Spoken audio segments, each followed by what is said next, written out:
I've got another massive artist edition to unbox for you on camera today. So let's do that and stay tuned and watch this video until the end.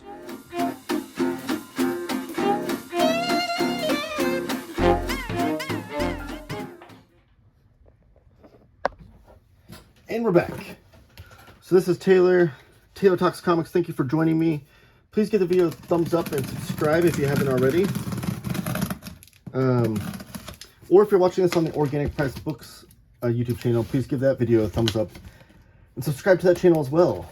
All those things help YouTube channels in the algorithm put their videos in front of people's eyeballs that don't know they exist. Other comic book fans that might potentially enjoy this content. So today we are unboxing the David Mazzucchelli Born Again, Daredevil Born Again box, or artist edition. We got a box within a box here. Let's see here, pop it open. So they always come in these nice protective boxes here where you can see that's surrounded all edges to keep it safe and secure. Now I gotta make sure my shot is good there. You can see it pretty good. Last year we got the David Mazzucchelli Batman Year 1 Artist Edition. This one is smaller in trim size, which I guess I could show you. This was the Batman Year 1 Artist Edition. And just to show you, the Daredevil one is smaller. And all artist editions are done to be true to size of the pages of artwork that the artist worked on. So these are true to size of the original artwork pages. I just want to show that because I know Batman Year 1 is one that people, it's a kind of a gateway artist edition where a lot of people that don't normally get artist editions purchase that one. So I wanted to show off a little bit of a comparison since this is the other David Mazzucchelli artist edition that's available. This was the first one printed though. This is a reprint that IDW did. And this was an Eisner award-winning book. This whole format. And David Mazzucchelli, who's one of the greatest comic book artists of all time, keeps all of his original pieces of artwork. Sorry, I'm trying to really make sure this shot is good for you guys. I want you to see this beautiful book. So he normally keeps all of his artwork, and that's what makes his artist edition so great, because you have every single page in here that he did for this character. So right away you see these awesome in papers on the front. I'm guessing the back ones will be different as well. Yes. So back in papers, those are blown up images. Those are not true to size of the original art. Really, really cool thing that Scott Dunbier usually does when he designs these books. Here's another original piece for the title page. And then here's the credits and things. I'm trying to see. Director of Design, Nathan Wittick. Art Director, Design, Production, Neil Uwitake. And then this book was put together, edited by Scott Dunbier, designed by Randall Dahlk. That's what I was looking for. The one that actually designed this book. And David Mazzucchelli says it's for my father. Special thanks to these people. Usually these people are, sometimes these lists on these art editions will be much bigger, because these are the people that own the original art pieces that they used to scan things. Story and art by Frank Miller and David Mazzucchelli. The introduction is by David Mazzucchelli. This was done in February 2012. That's when this first book, or the first printing of this book, came out. So really, really great introduction here. Table of contents. Here's about this edition. Is part of an ongoing series, one dedicated to showcasing outstanding artists in a format as special as their work deserves. David Mazzucchelli, until recently, kept nearly all his original comic art. Several years ago, he elected to part with 2 issues of the 7-part series reproduced in this volume. Fortunately, David had the foresight to envision a time when having such high-quality color scans of his original art might be of value. In so doing, he made this book possible. So we still have every single page of every issue in here, which is really, really awesome. And then here's the front cover. If you know that front cover, you're familiar that the finished piece has Kingpin, I guess in the foreground with Daredevil in the background in his sights. But it looks like David Mazzucchelli drew this on two pieces of paper, and possibly did this one on vellum because it is reproduced on vellum here. So we have two different paper stocks. This one is a thick matte paper, which is your traditional artist edition paper. This one's on vellum, so you can look at it with just Kingpin, or you can put it down and see the underside below for that first cover of Daredevil 227. Because just like Batman Year One, this was released throughout Daredevil's continuity. It wasn't done as a separate miniseries or anything like that. And right away you can see this is the traditional paper. Some things, if you're not familiar with the artist edition, you can see like the marginalia, where he's just writing down DD 227, so that's the issue it's going to be on. You can still see the indicia here for that issue that's pasted over. And then you can see all the techniques he's using throughout here as well. And then you have each page written on here for each issue. And here's the opening splash page. Frank Miller, David Mazzucchelli, you have all the color credits and things like that. So it is done in black and white because there's no color done on the board. That was done separately. But these scans for these original art pages is done in color. You might be asking why. You can still see the techniques here.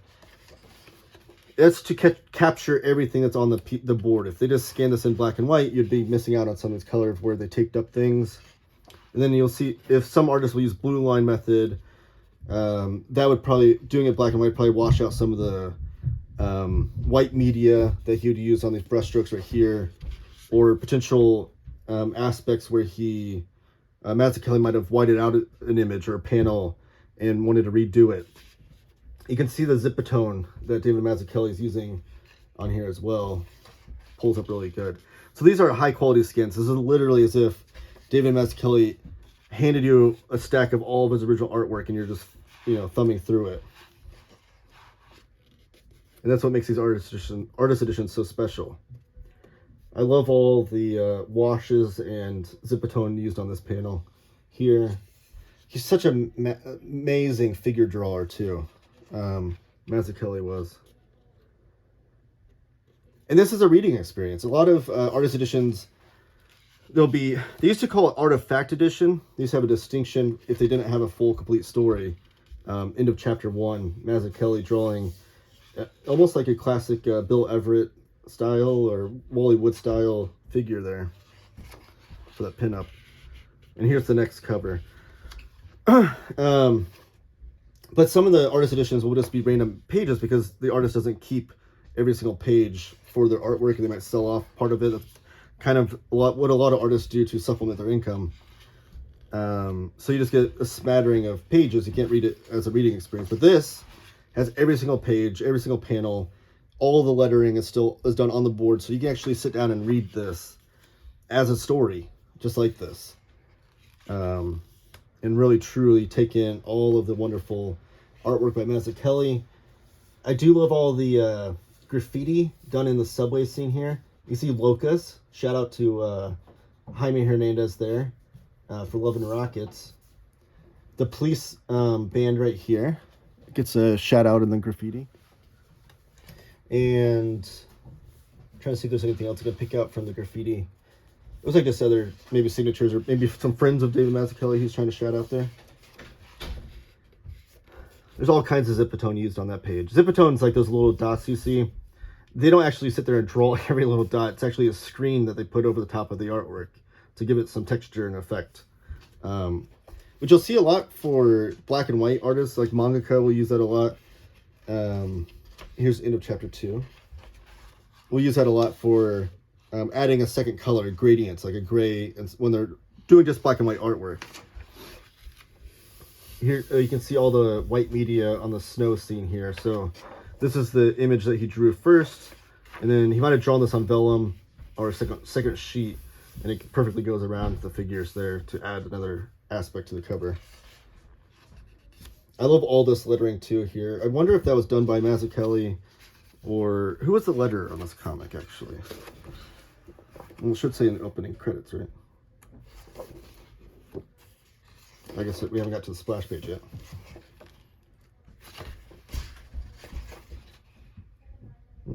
Joe Rosen. So I wonder if the lettering in these panels is done by Joe Rosen, or if that was done by Mazzucchelli. Mazzucchelli is a great letterer, especially if you ever read Asterios Polyp. I do have a video on my channel showing off that book. I do love how the opening splash page of each issue is like an overhead shot of someone sleeping. It's kind of a cool technique to pull it all together. Oh wait, is this one over the top? Oh yeah. So this one, you can see the original art pages, and he went back over with screen tone right there, and then doing some white media on the sky to add some snow over the building there. Serpent blue. So he might have drawn this and then wanted to add that, or he might have, I don't know if he had this plan in mind originally, or if it was just something that he felt was missing and wanted to add later. Because there's already a screen tone on the board itself up there, but he might have been like, well, let's add some right there. This is one of the truly best Daredevil stories, period, as well. It's the same team that did Batman Year One, Frank Miller on writing, Mazzucchelli on drawing, and Mazzucchelli's artwork. I always say he's one of the greatest artists that's ever touched comics. We're blessed that he chose comics as much as he did. Every bit of work that he did on comics is just brilliant. Like all the white media you can see on this image right here. Like that'll show up in a different way when it's printed and in color. But on here you can truly see all the strokes of the whiteout or whatever media he's using back there. And this ink splatter behind him. There's Kingpin working out.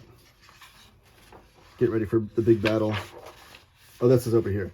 So here's another vellum sheet you get with the white media and the black ink.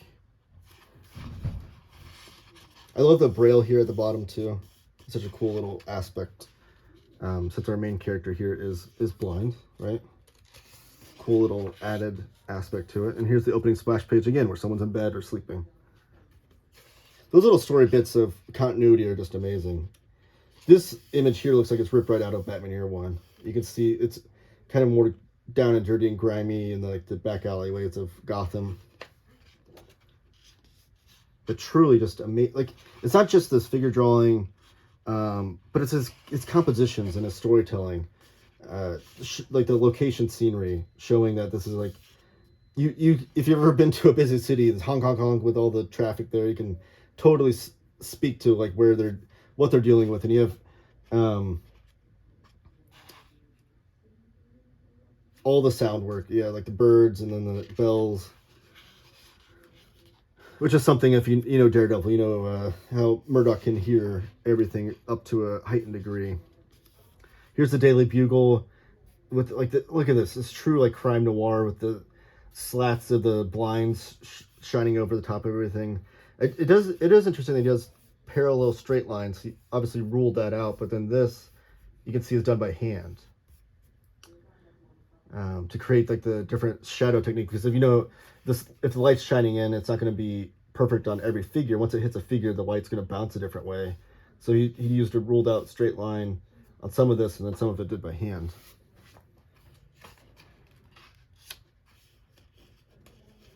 This one looks like it has a little bit of whiteout done on those two spots. So you might have redone the television there and the legs and the cast on that spot. It's interesting to see when you look through enough of these artist editions, which artist whites out things and redoes things and maybe second guesses themselves more than others.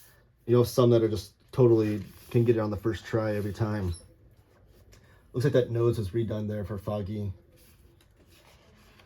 There's all those little ticks and aspects to these that you won't see in the final printed edition. And just having this be one of the greatest, Daredevil comics of all time is amazing. So here's another vellum sheet. So that's the cover, and then it says saved over it with the figures cutting into the letters there. And here's the opening splash. Nobody's laying down, but someone is knocking a punching bag off the wall. The colors did change throughout the series, but Joe Rosen, I think, was the letterer on all of it. And I'm always curious, too, like, the lettering on the newspapers and stuff, like, which artists actually do that, or if they leave it up to the letterer to take care of that, or even, like, the signage in the background. Here's a really cool technique right here. That's another screen tone or zipatone that he used that just is a pattern, and you just put it over the top of the drawing on the figure, and then it shows up, you know, just like that. So there's two different screens done in this one panel that he used. And those ones you won't see people use too often because it looks like obviously a pattern on a someone's dress or furniture or something. So you can't find ways to use that one. There's even one on the shower curtain there. I didn't even notice that. But you'll see like zipatone like this or screen tone like that used frequently. Because again, it creates that kind of gray aspect to it.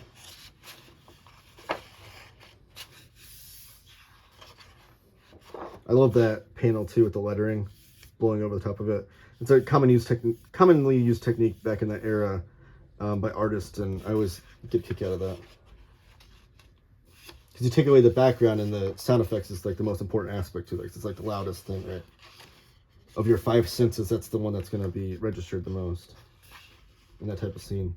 So this was pasted up so you can see that maybe the story changed here. There could have been maybe Frank Miller wanting to reword that, or maybe the letterer, Joe Rosen himself, didn't like the way he lettered it, so he wanted to change it up a little bit. Because he is using a different type of lettering here than the typical lettering done in the caption boxes. That's like your sans serif font lettering, and this has a serif on it, and I think it's because it's being typewritten right here. So that might have just been the fact that most comic book letters will use a sans serif font. That's like the most common one you see. So it might have been that Joe Rosen just was trying to work that out and maybe messed up, or maybe because there is just a little, it looks like it's pasted up and then maybe also whited out on certain letters, or it could, like I said, it could have been Frank Miller changing the lettering, changing the wording of what was going on there. Here's another cover here for 232. That looks like it's ripped right out of Dark Knight Returns. It's always interesting to see. Obviously, Dark Knight Returns was done by Frank Miller on the artwork, and then there's this collaborative effort from Mazzucchelli, and I'm assuming Mazzucchelli obviously was familiar with all of Frank Miller's work, so it's interesting to see, like, did that type of panel and artwork influence him from Dark Knight Returns, or vice versa, kind of thing. It's like a yin and yang, especially when you have Frank Miller's such a great writer. He's up there with like Alan Moore when he gets so much out of the artists he works with. Again, that looks like just like the hard, like sketchy edges of the figure there and the smoke coming out of the gun. That looks like what Frank Miller was doing with Klaus Janson, I should mention, on inks from Dark Knight Returns. And it could have been a story thing. It could have been like Mazzucchelli wanting, like, this needs to be hard edge. This to be a little bit different of a figure drawing than what I did with what I don't typically do. We have Captain America in this issue. With that zipatone technique smattered over it, and you can see like it's cut differently and layered differently to create kind of the smoke image, to add, because smoke's not, you know, perfectly one color and one layer when you see it, so you gotta add some stuff to it to make it look more natural. Just like that figure drawing is amazing, and the like the scale of the figure in the foreground versus the figures in the background, so perfect. Captain America and Iron Man. Mazzucchelli would do a few issues of random issues of like, I know he did some X Factor stuff, but his most famous work with Marvel and DC is this and Batman Year One. Oh, there's another vellum sheet. I don't want to skip that. Let's see what happened here. Because sometimes the vellum sheets will be an artist fixing something. Okay, I see it. So this was put on the screen. So you have Captain America right here on the computer screen. On the original art page, there's nothing on the screens there, but Mazzucchelli would go back and add that stuff to it, those words or the character figures there. And then as far as back matter goes, oh, there's an archive and gallery. So we have these are different trade paperback covers that he did when this was reprinted in Marvel Age 36, maybe, or maybe that's just a different cover he did for Daredevil story. And then here's some pencil copies that he did before they were even inked, and then published comic book pages. It's created before the mass onset of home computers and Photoshop, so it tells you like a little description of what you're about to look at. This is the Marvel Age 36 cover. That's a very famous cover. So now we're going to see some colored versions. So So this is the, okay, so this is a trade paperback cover. If you ever ordered, or if you bought Born Again, this is the first way you read it. Which I always love the stained glass imagery in the background with Captain America and your other characters that are pivotal in the story. And then you have like the heaven and hell aspect to it. It's almost like a Hieronymus Bosch type image there. Then here's the painted work, which Mazzucchelli, I think, painted himself. And then here's some pencil thumbnails before he went to inks. But we got a lot of that in the Batman Year One Artist Edition, which is cool. Oh, those pages were sticking together a little bit. More pencil thumbnails.